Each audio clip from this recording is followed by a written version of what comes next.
Hey, what's up, good people? I'm QC. Glad you're here for it. All new live nightly digital show. Definitely gonna get into a few things tonight. Well, this is just coming in over the last hour or so. Skip Bayless is out at FS1. Also, Stephen A throwing shade at Jaylen Brown over the fact that he wasn't selected for the U.S. Olympic team.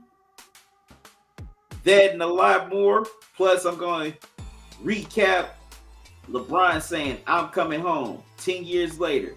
That and more here tonight on Talking and Grubbing Live nightly digital show. Definitely get into it in a minute, so don't go away.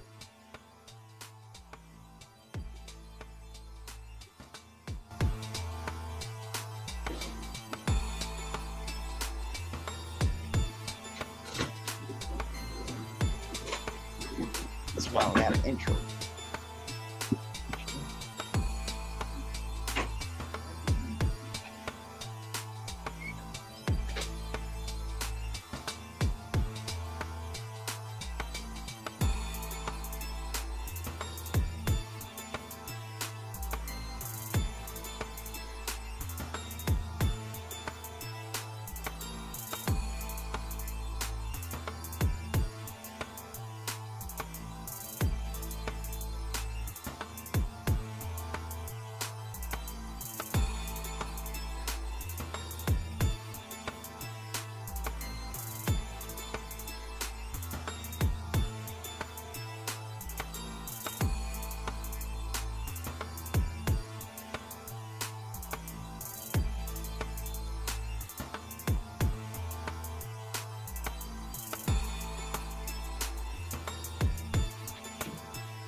All right, y'all. Hey, what's up, good people? I'm QC. Welcome to a brand new Talking and Grubbing live nightly digital show. How's everybody doing on this Monday evening? Hope everybody's doing good. I'm doing good. Hope everybody had a good weekend. All right. If you like to donate to the channel, you can donate via Cash App or PayPal.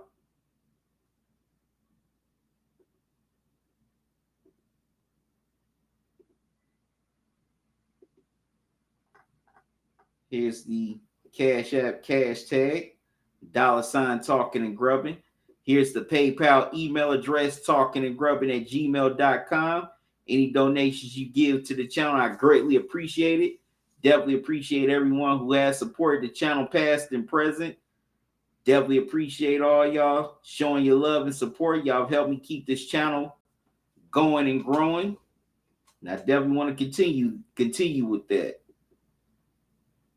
Also, tonight's show is brought to you in part by BetUS.com.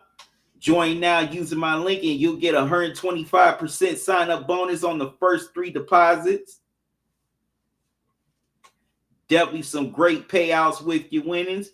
The more chances you bet, the more chances you win. Also, you get 10% gamblers insurance. Just type in the promo code JOIN125 after your first 3 deposits, and you'll get that sign-up bonus. BetUS, where the game begins. All right, saw somebody in the chat, couple people in the chat.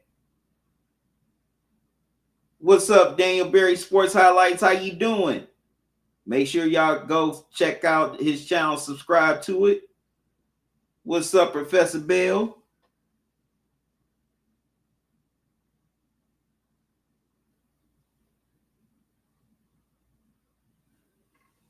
Yep, Skip Bayless. Yep, Skip Bayless is out, Bill. Say if only could Stephen A. lose his job. Yeah, I know.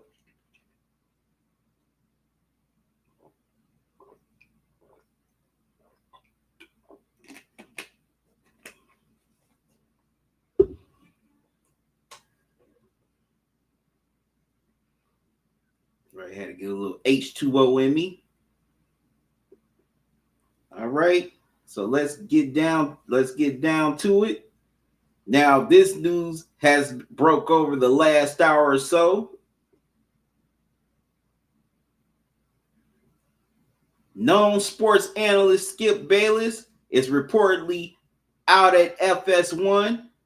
As you may recall, Skip Bayless went to FS1 in 2016 after his long partnership with ESPN ended. He signed a lucrative contract with Fox Sports 1. He and Shannon Sharpe hosted the hit show Undisputed, where Shannon was on there for 7 years until he departed after the NBA Finals last year, due in part to the opportunity he received from ESPN to co-host First Take, and also he struck a deal with Colin Cowherd's company to broadcast his hit podcast club Shay Shay. According to multiple reports, Skip Bayless decided to leave the show Undisputed for undisclosed reasons.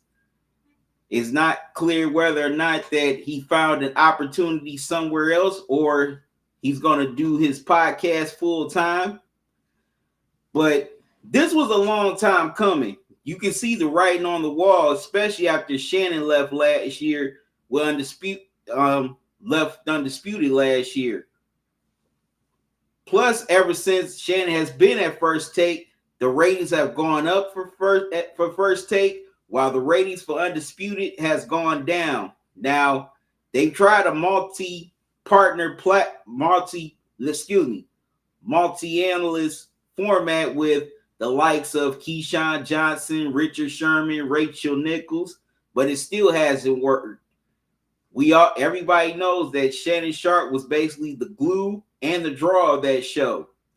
So I think Skip saw the writing on the wall, and now he's decided to jump ship. Now, Skip will still get a nice payout despite the fact he's leaving the show. But I think Undisputed is definitely about to be shuffled out the door. Because now if you have another one of the stars leaving, that show is definitely on this last leg, and I won't be surprised if that show stays on the air any longer, unless FS1 really feels like they can build around the Keyshawn Johnson and Richard Sherman, which I don't see that happening. And it's also a surprise to me. I didn't think Skip would leave. I thought he would stay there and stick it out at FS1. You know, maybe try to get a show of his own, try to get his podcast on there. But I guess Skip is just someone who knows when to put all his cards on the table and walk away.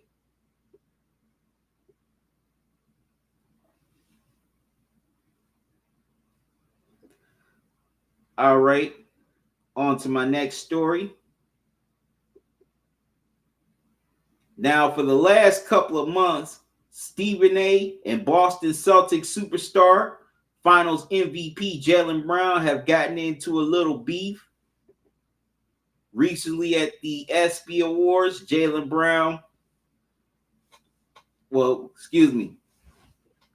Jaylen Brown posted on his Twitter page about being left off the USA men's basketball Olympic team.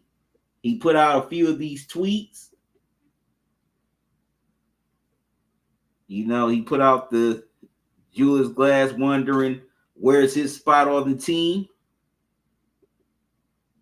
Also, he asked Nike, who sponsors him, Nike, this is what we doing. So, in a roundabout way, Jaylen Brown was calling out Nike as well as the people who picked the players for the Olympic team on why he isn't on it, but his teammates, Jason Tatum and Derek White, they're both on the team. And Stephen A. few months ago came out and said that according to his sources, that Jaylen Brown's attitude is the reason why that he's not likable and he isn't marketable like Jason Tatum is. And that has definitely caused a rift between the two ever since. So here's what Stephen A. posted on his X account in response to Jaylen Brown's cryptic tweets. And I quote, "Do y'all believe me now? Yo, Jaylen Brown, do I need to reveal my sources now? Is it not obvious now? How in the hell is a $300 million man now champion and an NBA Finals MVP who's clearly a top 2 player on the Celtics and a top 15 player in the world not chosen for Team USA because his teammate not named Tatum is selected before him? Come on, y'all." And Jaylen Brown put out a response to Stephen A.'s tweet. And I quote, "I'm not afraid of you or your sources." Wow. But yeah, Stephen A. is at it again doing what he does. Why are you antagonizing this dude? You know, you said what you had to say a few months ago. He responded. And he also definitely has a right to feel some type of way of being left off of the Team USA. I mean, Jaylen Brown is one of the best players in the world. He's a top 15 player. The man's coming off of an NBA championship, and he was also named Finals MVP. So you would definitely think he was a shoo-in. And from what I've heard, a lot of his teammates on the Celtics have nothing but praise for him. They really never said that he was a bad teammate, that he never did anything toxic to poison the locker room. They say he's a consummate professional. So, yeah, I don't know why Jaylen Brown was left off the team. If anything, he should have been one of the top 10 players to be picked for the team. And also, Stephen A., what the hell you doing pocket watching this dude? Why do you got to mention how much money this man makes? Like, you could have said what you said on your X account without mentioning his money, because I bet you wouldn't do that with a whole lot of other players, if you know what I'm talking about. But you just had to go there with Jaylen Brown on how much money he's getting from the Celtics. That ain't cool, man. That is straight up wrong. That's straight up wrong. You don't sit up and put that man's personal business out there, especially how much money he's getting, how much money he has in the bank. That's just a straight up petty and jealousy tactic. And you've constantly been going at that man for months, talking about how his attitude and he's unlikable and he's not marketable. The main reason why Jaylen Brown hasn't been marketable because he's been outspoken on certain social issues. Let's keep it real. That's what you're talking about. You try to say that, oh, Jaylen Brown, a lot of other players don't like him because he has so much of a I'm better than you attitude. From all the times I've seen him play, I never got those vibes from Jaylen Brown. I think he's a very confident player. I don't get cocky or arrogant vibes from him. I think he's a humble dude. I don't get those type of vibes from him. But yeah, Stephen A., man, you doing what you usually do best. Throwing shade at players. Because you have the pissed off jock syndrome, as I like to call it. You're mad because you didn't get to the NBA, so you spend your days hating on other players that did. All right, good people, I'm going to take a quick pause. I'll be right back. And I'm going to talk about what Enes Kanter called LeBron recently on a podcast interview. So don't go away. I'll be right back.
All right, I'm back, good people.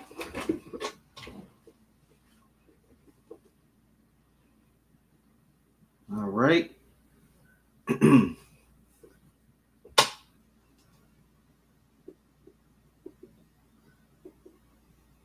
go on to my next story.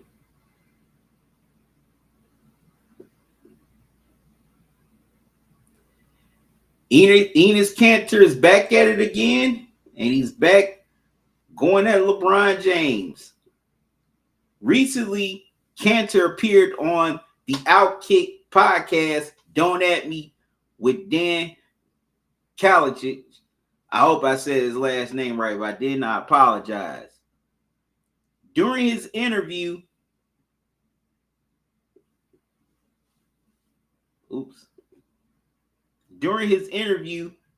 he and Kanter started talking about Bronny James being drafted by the Lakers, and Enes made this accusation about LeBron. Okay, I'm gonna play the video clip for you. This is from the Art of Dialogue's Twitter page. Shout out to the Art of Dialogue. Subscribe to their channel on YouTube.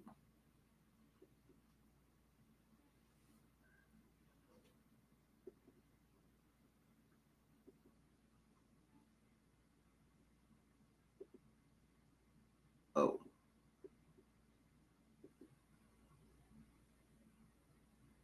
What has been your reaction to Bronny James being drafted 55th and getting JJ Redick, his buddy, to coach him?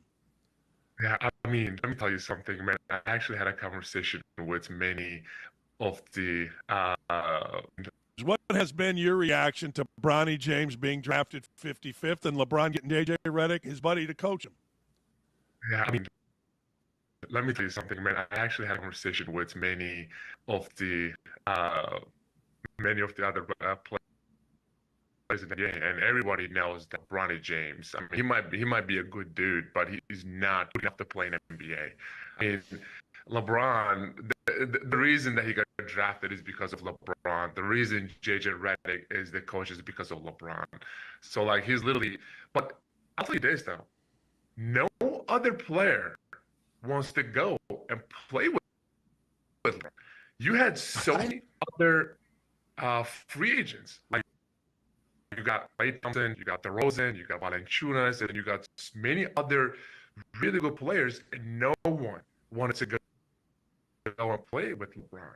They know that it's all about LeBron. They're gonna get zero clout, whatever that happens, and also, someone like Russell Westbrook, right? He was one of the best players in the NBA. He literally got the MVP. And when Lakers season fails, LeBron tries to find a player to blame, and he blamed the whole season on Russell Westbrook. So he is not a good teammate. Obviously, he runs the media pretty much, and he tried to control his narrative. But if we actually go and have a conversation with inside of the NBA and have a conversation with the players, nobody wants to play with him. Listen, my whole life, I actually, I'm fighting against dictators. So when I see a dictator, I know it. LeBron is literally like the dictator of the NBA. He controls the media. He controls his narrative. You go against his agenda, you will get traded, and everybody knows it, So he's pretty much like the dictator of the NBA.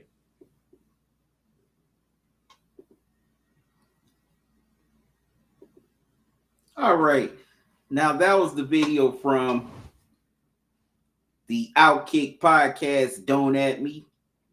It's one thing to say LeBron has a lot of influence or a lot of clout in the NBA, but I can't compare him to a dictator because a dictator has power. They rule with an iron fist. Okay? Mussolini was a dictator. Hitler was a dictator. Trump is a wannabe dictator. Kim Jong-un is a dictator. LeBron is not a dictator because the power doesn't lie with him. The power lies with Jeannie Buss and the Lakers. They have the final say. She could have traded LeBron a long time ago. She could have said no to drafting Bronny. But also, Enes Kanter, you've had all this smoke for LeBron, but you never had the guts to say all this stuff to his face. I mean, your last year with the Boston Celtics, the Lakers and the Celtics played each other within a week time period, both in Boston, then in LA. You had multiple opportunities to say what you wanted to say to LeBron's face.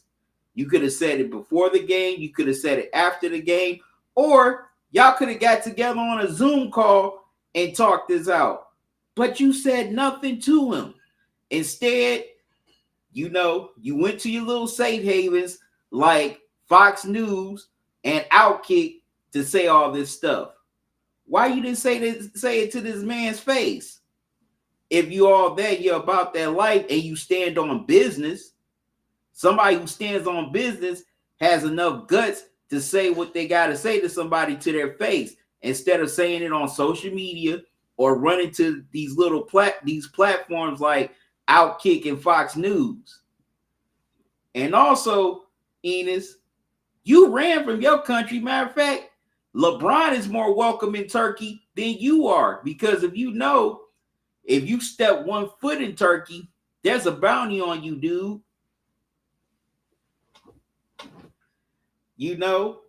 Like, okay, there's some things you may say, LeBron, that may be true, but guess what?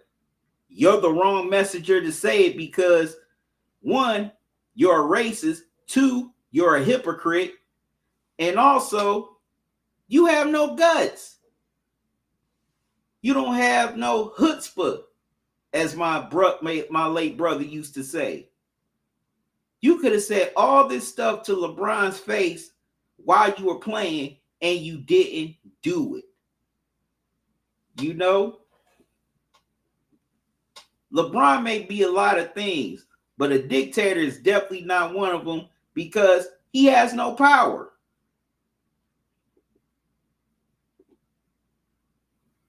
All right, I see somebody in the comment.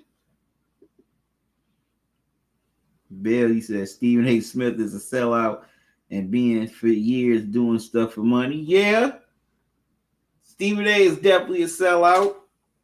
Don't worry, his time is gonna come. You also said facts, talking and grubbing. Look, I may have look. Do I think LeBron done some things wrong, right and wrong? Yeah, just like any other player. Also, dictators don't sit up and give to charity or open schools for underprivileged kids,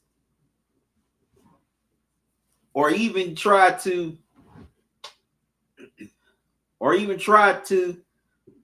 put some of their friends on so they can better themselves in their life, in their opportunities. Dictators don't do that. They want to keep everything to themselves and don't want to share it with nobody else. But Enes Kanter is nothing but a hater anyway.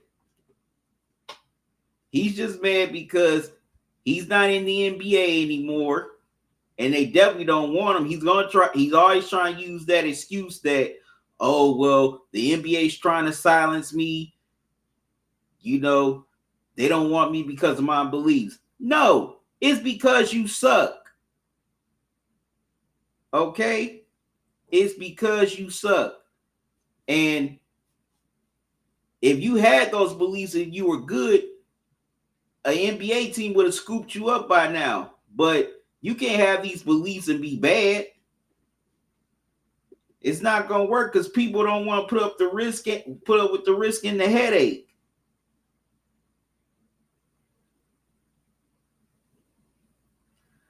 All right. Enough with some of this crazy stuff. This was a story. This was a story I had meant to get to last week, but with everything going on in my personal life, and also I had meant to do this on the show Saturday, but just ran out of time.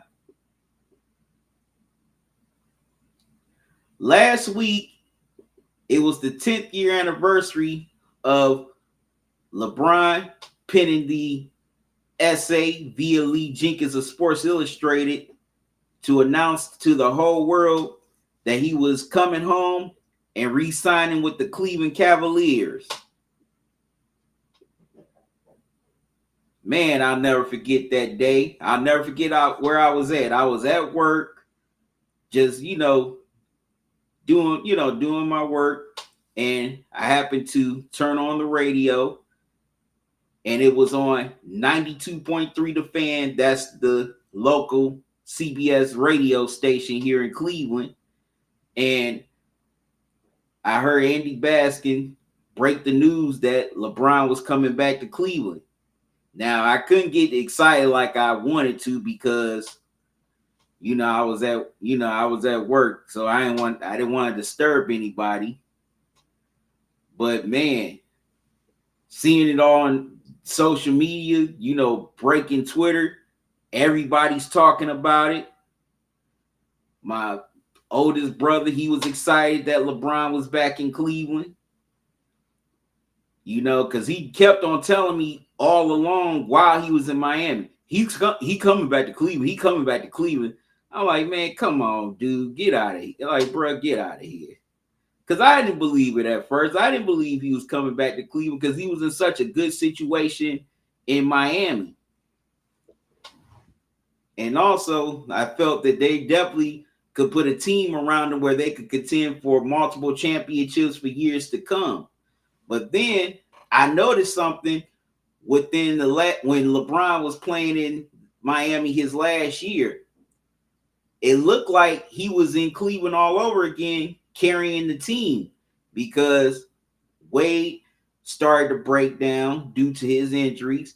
Chris Bosh, he was still battling his health issues. So it was up to LeBron to lift this team to greatness. And yes, he helped them. He definitely was a big part of them getting back to the finals, where they ultimately lost to the Spurs in 5 games. So that did open an idea in my head that LeBron may come back to Cleveland, because in some of his interviews, he was talking about the Cavs. He was talking about what they were doing over there with Kyrie and Tristan Thompson. He was looking at Cavs games while he was still with the Heat. So it definitely made it a possibility. And also, we in Cleveland, we were excited that day because we knew the possibility of what could come along with him coming back. Having him and Kyrie play together, getting another star, which ended up becoming Kevin Love. Also, we knew that this time we would be true NBA championship contenders and be ready. During that first stint, the Cavs weren't ready to be NBA championship contenders because they had to deal, of course, with Boston, the big three with Paul Pierce, Kevin Garnett, and Ray Allen, as well as the Magic, who beat the Cavs in 6 games in the Eastern Conference Finals in 2009. But this time, it was going to be different because finally the Cavs had the cap space and the assets to build a true championship team around LeBron, and definitely felt like this was it. This was the opportunity for the city of Cleveland to finally break their championship drought. And I'll never forget just watching a lot of the news clips, on the internet and the local news here in Cleveland, how everyone was just so excited about LeBron being back in town, and also some of the national clips as well. This was a big story around the world. I saw the clips on CBS News, as well as ABC, NBC on YouTube, and listening to 92.3 The Fan, having them talk about it all weekend. Man, that was the hot topic of the weekend, of how this team was going to be built. How this team will definitely be a championship contender, for years to come. and just building up to that excitement of opening night, finally seeing LeBron put on a Cavaliers jersey once again. And I'll never forget that night when they opened up against the Knicks, man. It felt like a Hollywood premiere. You had a lot of celebrities here. You had Kevin Hart, Spike Lee, many others. You had a big party outside of Cleveland. Matter of fact, I remember they broadcast it on TNT. And it was definitely a big party. Imagine Dragons performed. It was just a big buzz, not just around Cleveland, but the NBA. People were just anxious to see LeBron come back home and deliver Cleveland a championship like he had promised all those years ago. And ultimately, he did in the most historic way in 2016. Man, if that wouldn't have happened, then 9 times out of 10, Cleveland would still have this championship drought. All right, good people, I'm about to get out of here. Thank y'all for joining me on this late night, whether you tuned in on YouTube, Facebook, or Twitch. I greatly appreciate it. I appreciate y'all taking a little time out your night to hang out with me for a while. I'm going to be back tomorrow. This time I'm going to be back at 9 o'clock. Can't wait to get back with y'all again. So until then, y'all have a good one. Love y'all to life. Salute. Y'all be safe. Enjoy the rest of your night. Enjoy your day. Also enjoy your morning since it's a little after midnight. I'm out. See y'all tonight.